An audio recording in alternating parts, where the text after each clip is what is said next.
kembali bersama saya di channel Mengatur Uang.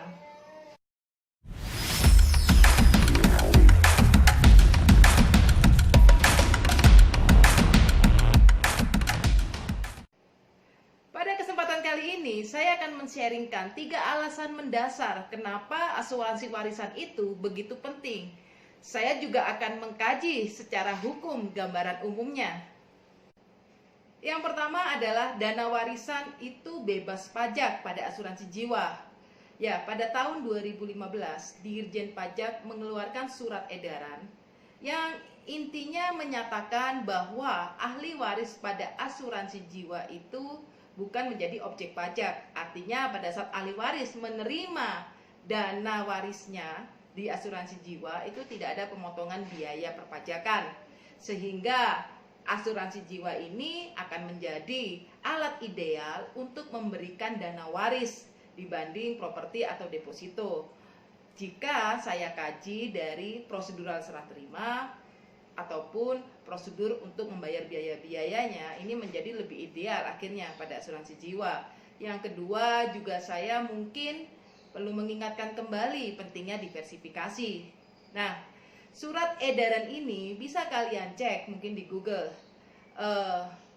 Surat edaran nomor 56/PJ/2015 yang isinya itu adalah pencabutan PPh bagi si ahli waris atau si penerima manfaat warisan pada asuransi jiwa. Oke, saya juga membantu merangkumkan berapa sih biaya perpajakan pada asuransi jiwa, pada deposito, dan pada properti. Baik, pada asuransi jiwa tidak ada biaya sama sekali ya untuk perpajakannya. Nah, ini menjadi unggul.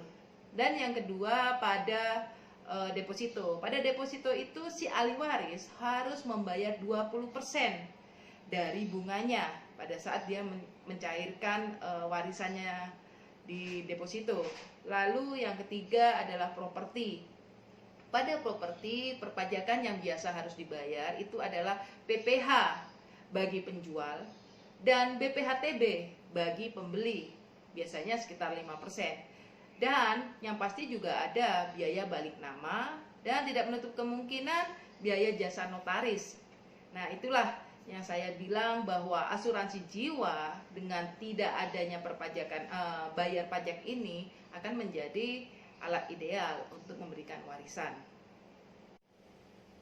Yang kedua, dana warisan pada asuransi jiwa itu bersifat amat sangat liquid.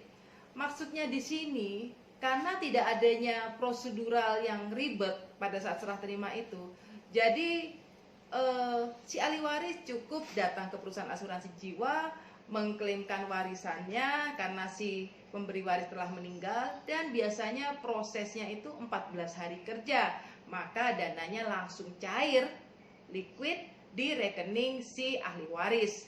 Nah, di dalam hal ini kita bisa melihat betapa mudahnya karena kita tidak perlu cari penjual lagi untuk mendapatkan ahli waris, kita tidak perlu mendatangkan notaris lagi untuk segera bisa mendapatkan dana waris ini.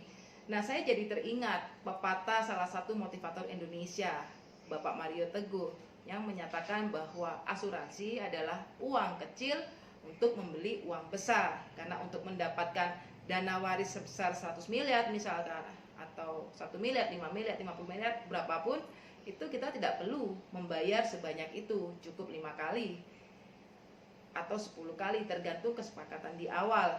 Nah, secara prosedur hukumnya juga, prosedur serah terimanya itu juga paling tidak ribet. Anda bisa klik link saya di atas ini, saya memaparkan secara detail perbedaan prosedur serah terima untuk warisan pada asuransi jiwa, pada properti, dan pada deposito.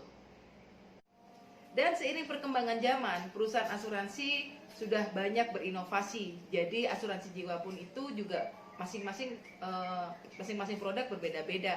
Ada yang bisa sekaligus langsung diserahkan, juga ada yang setiap tahun atau 5 tahun itu baru bisa dicairkan. Ini maksudnya apa? untuk menjamin keberlangsungan hidup bagi keluarga yang dicintai. Takutnya jika sudah langsung dikeluarkan sekaligus di muka, lalu habis, lalu apa yang terjadi dengan keberlangsungan hidup anaknya jika anaknya pada saat menerima warisan di awal tidak bisa mengelola keuangan dengan baik.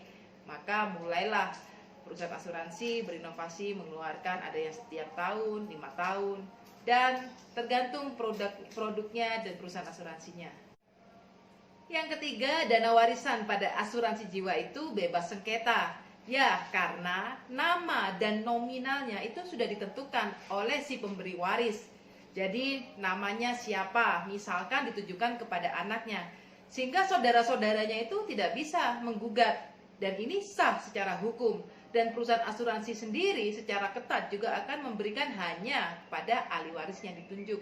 Nominalnya pun sudah sesuai seperti yang waktu si pemberi waris itu tentukan, misalkan 1M, 5M, 100M, 500M, berapapun bebas. Jadi tidak mungkin bleset dari apa yang sudah ditentukan di awal. Nah, sebagai gambaran saja bagaimana bahwa asuransi ini bebas sengketa, mungkin kalian pernah melihat inspirasi kebaikan pada channel YouTube berjudul Guru Mandarin. Nah, di situ ada kontennya yang berjudul wasiat. Mungkin Anda bisa klik link di atas ini. Di situ menggambarkan bagaimana seorang ayah telah merencanakan warisannya kepada anak dan generasinya. Jadi si A dapat berapa, si B dapat berapa, dia sudah tentukan sebagai bertanggung jawabnya seorang ayah kepada masing-masing keturunannya. Nah, itu adalah gambaran bagaimana asuransi jiwa ini tidak mungkin ada sengketa. Dari ketiga hal mendasar ini, akhirnya dana warisan pada asuransi jiwa itu akan berefek memberikan ketenangan hati dan pikiran bagi si pembeli waris maupun kepada ahli warisnya. Nah, karena apa? Karena dana warisan pada asuransi jiwa yang cair itu yang pertama mungkin bisa dipakai untuk membayar hutang si pemberi waris atau tertanggung yang meninggal, baik hutang pada bank maupun hutang pada personal. Lalu yang kedua, dana waris yang keluar secara liquid ini pun juga bisa digunakan untuk membayar biaya-biaya perpajakan pada warisan lainnya, misalkan properti atau deposito, kan ada pajaknya tuh. Jadi melalui dana warisan ini bisa untuk menggantikan biaya-biaya itu. Yang ketiga, dana waris pada asuransi jiwa ini pastinya bisa dipakai untuk melanjutkan biaya hidup, untuk hidup sehari-hari, terus agar gaya hidupnya tidak menurun, lalu untuk pendidikan, tidak menutup kemungkinan juga untuk modal usaha pada seorang istri yang ditinggalkan atau anak yang ditinggalkan, dia pakai untuk usaha karena mereka telah kehilangan sandaran hidup dan tulang punggungnya yang dicintai. Ya, sekian video dari saya, semoga bermanfaat bagi yang mungkin belum memikirkan tentang hal ini. Mari bersama-sama kita mulai memikirkan keluarga yang kita cintai. Dan mari bersama-sama kita mengatur uang demi masa depan kita dan keluarga yang kita cintai. Karena di dalam mengatur uang, kita secara sadar mampu mengatur apa yang kita impikan dan apa yang kita inginkan. Tetapi kematian adalah suatu hal pasti yang tidak mampu